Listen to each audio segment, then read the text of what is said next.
राज्य स्थापना दिवस के इस शुभ अवसर पर आज के इस कार्यक्रम के मुख्य अतिथि हमारे प्रदेश के राज्यपाल, जिनका अभी उद्घोषक के द्वारा जब परिचय करवाया जा रहा था तो विभिन्न क्षेत्रों में देश की सीमाओं पर उन्होंने अपना संपूर्ण जीवन 40 वर्षों को लगाने का काम किया। हमारे प्रदेश के राज्यपाल लेफ्टिनेंट जनरल सेवानिवृत्त श्री गुरमीत सिंह जी, उत्तराखंड सरकार में मेरे साथ कैबिनेट में मेरे सहयोगी वरिष्ठ कैबिनेट मंत्री आदरणीय सुबोध उनियाल जी, टिहरी लोकसभा सीट से लोकप्रिय सांसद आदरणीय माला लक्ष्मी शाह जी, देहरादून धर्मपुर से विधायक आदरणीय विनोद चमोली जी, कैंट क्षेत्र से विधायक आदरणीय सविता कपूर जी, हमारे भारतीय जनता पार्टी के प्रदेश अध्यक्ष आदरणीय महेंद्र भट्ट जी, देहरादून शहर के मेयर आदरणीय सुनील उनियाल गामा जी,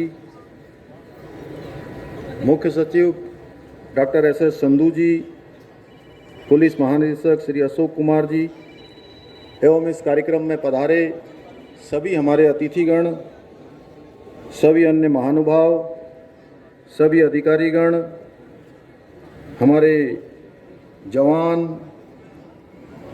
और आज के कार्यक्रम में स्कूल के एनसीसी के मेरे प्रिय छात्र एवं छात्राएं, उपस्थित पत्रकार मित्रों, छायाकार बंधुओं, उपस्थित सभी भाइयों बहनों, आंदोलनकारियों, मैं सबसे पहले आप सभी को आज उत्तराखंड राज्य स्थापना दिवस की हार्दिक बधाई एवं शुभकामनाएं देता हूं। आज के इस शुभ अवसर पर उत्तराखंड राज्य निर्माण में अपना योगदान देने वाले सभी अमर शहीदों, राज्य आंदोलनकारियों को भी मैं श्रद्धापूर्वक नमन करता हूं और भारत माता की सेवा में अपना सर्वोच्च बलिदान देने वाले उत्तराखंड के वीर जवानों को भी उत्तराखंड की जनता की ओर से मैं विनम्र श्रद्धांजलि व्यक्त करता हूं। एकमात्र लक्ष्य उत्तराखंड का विकास, हमारा एकमात्र ध्येय है उत्तराखंड की प्रगति।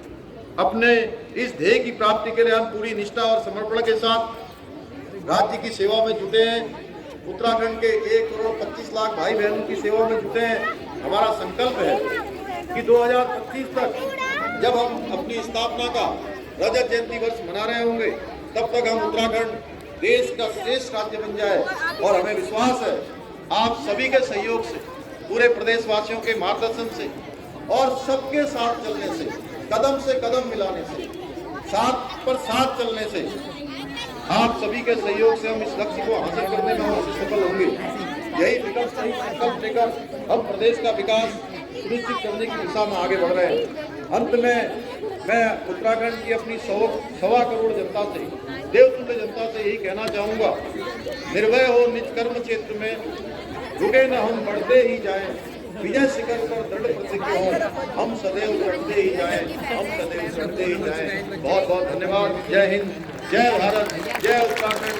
भारत माता की, भारत माता की, भारत माता की।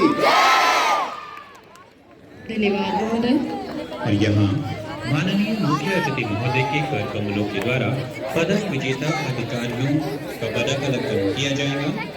विभिन्न अवसरों पर भारत के राष्ट्रपति द्वारा उत्तराखंड राज्य पुलिस बल के सेवारत पुलिस अधिकारियों कर्मचारियों को विशिष्ट सेवाओं के लिए राष्ट्रपति का पुलिस पदक एवं सराहनीय सेवाओं के लिए पुलिस पदक प्रदान किए जाने की घोषणा की गई है। मंच के दाहिने से पदक विजेता अधिकारी मैदान में प्रवेश कर रहे हैं। इस ऐतिहासिक राज्य स्थापना दिवस के अवसर पर महामहिम राज्यपाल के कर कमलों द्वारा पदक अलंकरण किया जाएगा।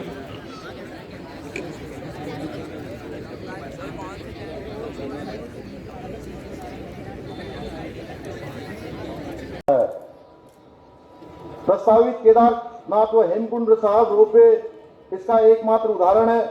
भाइयों बहनों, 2025 तक उत्तराखंड के प्रत्येक गांव को लिंक मार्गों के माध्यम से राजमार्गों और ऑल वेदर रोडों से जोड़ सकें। हमारा यह भी प्रयास है कि हेली सेवाओं के माध्यम से प्रत्येक नगर को महानगरों से जोड़कर पहाड़ों पर औद्योगिक विकास के लिए आवश्यक इंफ्रास्ट्रक्चर को विकसित कर सकें। माननीय प्रधानमंत्री जी के नेतृत्व में देश का आर्थिक विकास हो रहा है, बल्कि सांस्कृतिक पुनर्जागरण का काम भी चल रहा है। भाइयों बहनों, इस पर भी तेजी से काम हो रहा है। चाहे आज हम भगवान राम की जन्मभूमि अयोध्या को ले, या बाबा विश्वनाथ का पुनर्निर्माण हो, केदारपुरी बद्रीनाथ का पुनर्निर्माण व सौंदर्यीकरण हो, या अभी अभी हाल में ही महाकाल लोक जो राष्ट्र को समर्पित हुआ है मोदी जी के नेतृत्व में, भारत की अस्मिता, प्रतीकों और सांस्कृतिक धार्मिक धरोहरों का जिस प्रकार से संरक्षित और संवर्धित किया जा रहा है, उसको केवल शब्दों में व्यक्त नहीं किया जा सकता है। इसी सांस्कृतिक विकास गाथा के अंतर्गत आज केदारपुरी हो या बद्रीनाथ धाम हो, इसमें 1000 करोड़ से भी अधिक के पुनर्निर्माण और विकास के कार्य चल रहे हैं। भाइयों बहनों, हमने 4 धाम न सिर्फ हमारी आस्था व श्रद्धा के केंद्र है, बल्कि यह हमारी आर्थिकी की एक बुनियाद भी है। मुझे यह बताते हुए खुशी हो रही है कि जहां इस वर्ष यात्रा प्रारंभ हुई थी, यात्रा हमारे लिए बहुत चुनौतीपूर्ण थी, और उस चुनौती को हमारे पूरे उत्तराखंड की सरकार के द्वारा, उत्तराखंड के जनमानस के द्वारा, अधिकारियों के द्वारा उस चुनौती को स्वीकार किया गया। और इस वर्ष यात्रा में रिकॉर्ड तोड़ श्रद्धालुओं और यात्रियों ने उत्तराखंड के आकर देवभूमि के दर्शन किए हैं, देवी देवताओं के दर्शन किए हैं, और यह आंकड़ा इस वर्ष 46 लाख को पार कर गया है। भाइयों बहनों, 4 बार हम हेमचंद साहब के दर्शन लोगों ने किए। वहीं जब हम कोरोना काल से इसकी तुलना करते हैं तो यह संख्या 35% से भी अधिक है। मुझे यह बताते हुए भी खुशी हो रही है कि इस बार कांवड़ यात्रा में भी 4 करोड़ से भी अधिक कांवड़ यात्रियों ने मां गंगा का जल लेकर अपने अपने स्थानों को प्रस्थान किया है। यह संख्या पिछले कई वर्षों से अधिक है। इसके साथ साथ उत्तराखंड राज्य में जहां हमारी आबादी 1 करोड़ 25 लाख है, वहीं हमको लगभग 6 करोड़ से भी ज्यादा आबादी जो ऐसे फ्लोटिंग पॉपुलेशन के रूप में हमारे राज्य में आती है, उनकी भी व्यवस्था करनी पड़ती है। उसको भी हमारी सरकार सफलतापूर्वक कर रही है। भाइयों बहनों, डबल इंजन की सरकार के द्वारा किए जाए कार्यों का यदि विस्तार से वर्णन किया जाए तो काफी कम पड़ेगा, यह समय काफी कम पड़ेगा। रानीबाग स्थित HMT की करीब 46 एकड़ जमीन अभी अभी हमें उत्तराखंड राज्य को प्राप्त हो गई है।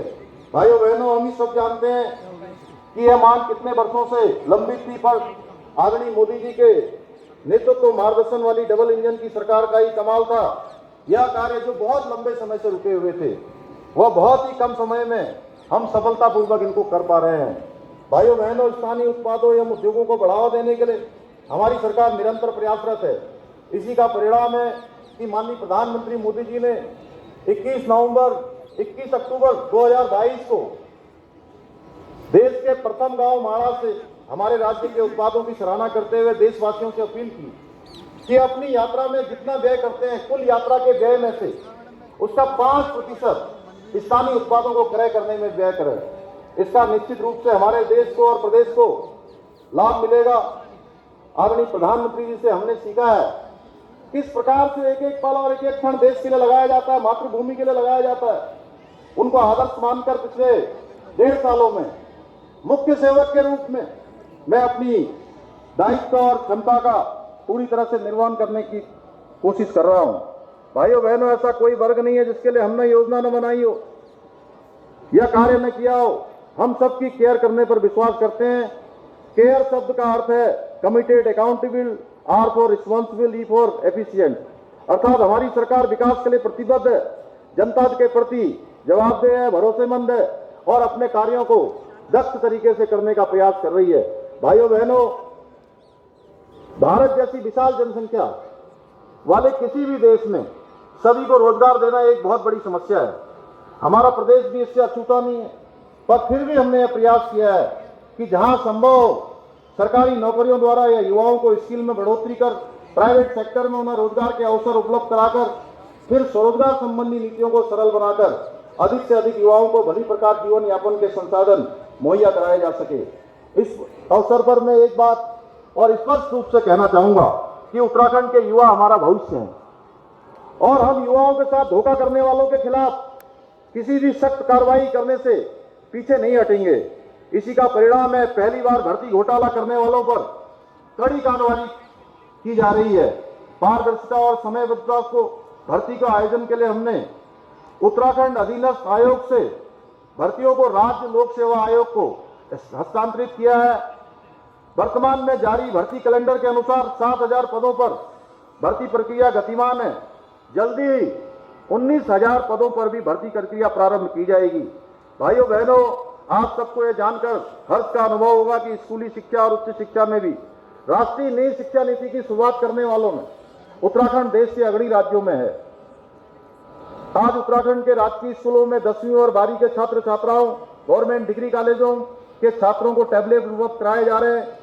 हमारी सरकार की योजना है कि सुदूरवर्ती क्षेत्रों के सभी गांवों को वर्चुअल क्लासरूम से भी जोड़ा जा सके, जिससे इन छात्रों की शिक्षा के प्रकाश से दूर न रहें। भाइयों बहनों, क्वालिटी एजुकेशन के लिए सभी सरकारी विद्यालयों में एनसीईआरटी की पाठ्य पुस्तकें अनिवार्य की गई हैं। राज्य में चरणबद्ध तरीके से प्रत्येक जनपद में बालिका आवासीय विद्यालय खोलने की भी योजना है। साथ ही हमारी सरकार द्वारा आपदा, महामारी और दुर्घटना के कारण अनाथ बच्चों को स्कूली शिक्षा की व्यवस्था के लिए मुख्यमंत्री बालासय योजना भी प्रारंभ की गई है। कोविड महामारी के दौरान अपने माता पिता खोने तथा वाले बच्चों के लिए हमने मुख्यमंत्री वात्सल्य योजना प्रारंभ की है, जिससे ऐसे बच्चों के भविष्य को भी संवारा जा सके। हमारी वात्सल्य योजना को पूरे देश में सराहा गया है। भाइयों बहनों, उत्तराखंड आयुष्मान योजना के अंतर्गत प्रदेश के सभी परिवारों को 5 लाख रुपए तक के निःशुल्क इलाज उपलब्ध कराए जा रहे हैं। निःशुल्क पैथोलॉजी और जांच और निःशुल्क दवाइयां, गरीबों को स्वास्थ्य सेवाओं का लाभ दिया जा रहा है। हमारी सरकार ने भ्रष्टाचार को रोकने की दिशा में कदम उठाते हुए भ्रष्टाचार मुक्त 1064 ऐप भी लॉन्च किया है। इस ऐप द्वारा प्राप्त सभी शिकायतों पर गंभीरता से एक्शन किया जा रहा है। हमारी सरकार ने उत्तराखंड में वृद्धावस्था पेंशन योजना के अंतर्गत दोनों पति पत्नी दोनों दंपतियों को इस योजना का लाभ मिले, इस योजना को भी हमने लागू किया है। उत्तराखंड राज्य आंदोलनकारियों, विधवाओं, दिव्यांगजनों, आंगनबाड़ी आशा बहनों, लोक कलाकारों के मानदेय में भी हमने वृद्धि की है। अभी हाल में माननीय प्रधानमंत्री जी द्वारा माड़ा गांव में आयोजित सीमांत गांव को देश का पहला गांव मानने की हमारी प्रार्थना को स्वीकार किया तथा विकास को सर्वोच्च प्राथमिकता देने की बात भी कही है, जिसके लिए मैं आदरणीय प्रधानमंत्री जी का दिल की गहराइयों से उनका धन्यवाद करता हूं। हमारी सरकार दूरस्थ और पिछड़े क्षेत्रों के विकास के लिए पूर्ण रूपेण समर्पित है। इन क्षेत्रों में पर्यटन, आयुष, वेलनेस, IT, सौर ऊर्जा सहित सर्विस सेक्टरों को विशेष रूप से फोकस किया जा रहा है। लोकल फॉर वोकल पर आधारित एक जनपद दो उत्पाद योजना को स्थानीय लोगों के स्वरोजगार के अवसर पैदा किए जा रहे हैं। वहीं स्थानीय उत्पादों को विश्व स्तरीय पहचान दिलाने का कार्य भी किया जा रहा है। आज होम स्टे योजना से ग्रामीण अर्थव्यवस्था को मजबूती मिल रही है और इको टूरिज्म डेस्टिनेशन विकसित किए जा रहे हैं। सौभाग्य योजना के अंतर्गत पिछले समय में हमारे राज्य में 2,50,000 से अधिक घरों को रोशन किया गया है। हर घर को नल और नल से जल योजना के अंतर्गत ग्रामीण क्षेत्रों में केवल 1 रुपए पर पानी का कनेक्शन दिया जा रहा है। भाइयों बहनों, अन्नदाता की उन्नति से ही देश की प्रगति संभव है। इसे देखते हुए माननीय प्रधानमंत्री किसान सम्मान निधि के अंतर्गत 9,38,000 किसानों के खातों में 1,767 करोड़ की राशि अभी तक हस्तांतरित की जा चुकी है। इसके अलावा किसानों को 3 लाख रुपए, महिला स्वयं सहायता समूह को बिना ब्याज के 5 लाख रुपए तक का ऋण उपलब्ध कराया जा रहा है। हमारी सरकार द्वारा फार्म मशीनरी बैंक योजना में 80% तक सब्सिडी भी दी जा रही है। आप सभी को यह जानकर खुशी होगी कि वर्तमान में प्रदेश में जैविक कृषि के 4,485 क्लस्टर संचालित है, जिनके उत्पाद के विपणन के लिए जैविक आउटलेट भी स्थापित किए जा रहे हैं। सुगंध फसल आधारित एरोमा वैलियां विकसित किए जाने की योजना भी हमारी है। भाइयों बहनों, ईज ऑफ डूइंग बिजनेस में उत्तराखंड को अचीवर्स श्रेणी में शामिल किया गया है। मुझे यह बताते हुए खुशी हो रही है कि उत्तराखंड राज्य के अंदर अभी तक केवल गोवा के अंदर यह कानून लागू है। उसके बाद उत्तराखंड देश में समान नागरिक संहिता करने वाला दूसरा प्रदेश बनेगा। और इसके साथ साथ हमने इसके पीछे यह तर्क भी दिया था कि उत्तराखंड जहां 2 अंतर्राष्ट्रीय सीमाओं से लगा हुआ प्रदेश है, वहीं सैनिक बाहुल्य प्रदेश है, साथ में प्रत्येक परिवार से कोई न कोई सेना के अंदर अपना योगदान इस राज्य से देते हैं। इसलिए इस राज्य के अंदर यह समान नागरिक संहिता का कानून लगना चाहिए। इसके लिए हमारी कमेटी जो पर गठित की गई है सेवा निवृत्त रंजना प्रकाश देसाई जी की अध्यक्षता में, वो पूरे प्रदेश के अंदर जा रही है और लोगों से सुझाव भी ले रही है। भाइयों बहनों, उत्तराखंड वीरों की भूमि है। यहाँ के जवानों ने हमेशा माँ भारती के शीश को उठाने का कार्य किया है। मेरे जैसे सामान्य परिवार से आने वाले सैनिक पुत्र को मुख्य सेवक के रूप में इस माटी की सेवा करने का सौभाग्य प्राप्त हुआ है। मुझे वह समय भी याद है जब विदेशी हथकंडों के सामने हमारी सरकार मौन रहा करती थी। हमारे वीर सैनिक हाथ खोलकर दुश्मनों पर अपनी कार्रवाई नहीं कर पाते थे। आज हमारी सेना दुश्मन के घर में दुश्मन को मारती है। सीमा पर अगर कोई गोली आती है तो गोली का जवाब देने के लिए किसी से पूछना नहीं पड़ता है, बल्कि गोली का जवाब गोलों से देने का काम हमारी सेना करती है। ऐसे वीर जवानों को सम्मान देने के लिए हमारी सरकार ने सैन्य धाम जैसे महान स्मारक निर्माण का कार्य कर रही है, जिसे आदरणीय प्रधानमंत्री जी ने 5वें धाम की संज्ञा दी है। हमारी सरकार ने यह भी फैसला लिया है कि शहीद सैनिकों के परिवार से किसी एक सदस्य को सरकारी नौकरी में समायोजित करेंगे। साथ ही वीरता पदक से सम्मानित सैनिकों को एकमुश्त देय अनुदान भी में वृद्धि की गई है। भाइयों बहनों, उत्तराखंड के लोग अत्यंत प्रतिभाशाली हैं। अपनी लगन, परिश्रम, ईमानदारी और निष्ठा के बल पर देश विदेशों में उत्तराखंड की कीर्ति पताका फैलाने का काम कर रहे हैं। मुझे यह बताते हुए अत्यंत हर्ष हो रहा है कि पिछले वर्ष की भांति हमारी सरकार ने उत्तराखंड के ऐसे 5 प्रतिभाशाली व्यक्तित्वों को उत्तराखंड गौरव सम्मान पुरस्कार से सम्मानित करने का भी निर्णय लिया है। इस वर्ष यह पुरस्कार भारत के वर्तमान राष्ट्रीय सुरक्षा सलाहकार श्री अजीत कुमार डोभाल जी, भारतीय फिल्म सेंसर बोर्ड के अध्यक्ष श्री प्रसून जोशी जी, पूर्व चीफ ऑफ डिफेंस स्टाफ स्वर्गीय जनरल बिपिन रावत जी, लेखक और वीरताकार स्वर्गीय गिरीश चंद्र तिवारी गिरदा जी, साहित्यकार और पत्रकार स्वर्गीय बीरेन डंगवाल जी को प्रदान किया जा रहा है। पिछले वर्ष हमने जिन 5 महान हस्तियों को उत्तराखंड गौरव सम्मान दिया था, उन्हें भी मैं याद करना चाहूँगा। स्वर्गीय Narayan Dutt Tiwari ji, doctor Anil Joshi ji, Shri Ruskin bond जी, श्रीमती बचेंद्री पाल जी और श्री नरेंद्र सिंह नेगी जी। मुझे आशा ही नहीं, पूरा विश्वास है कि उत्तराखंड गौरव से सम्मानित होने वाले गौरवशाली नायकों की विशिष्ट कार्यों से लोगों को, विशेष रूप से हमारे आने वाली नौजवान पीढ़ी को, हमारे आने वाले कर्णधारों को प्रेरणा मिलेगी। हमने तय किया है कि राज्य का घरेलू घरेलू उत्पाद को वर्ष 2027 तक दोगुना किया जाए। राज्य के संसाधनों के समूचे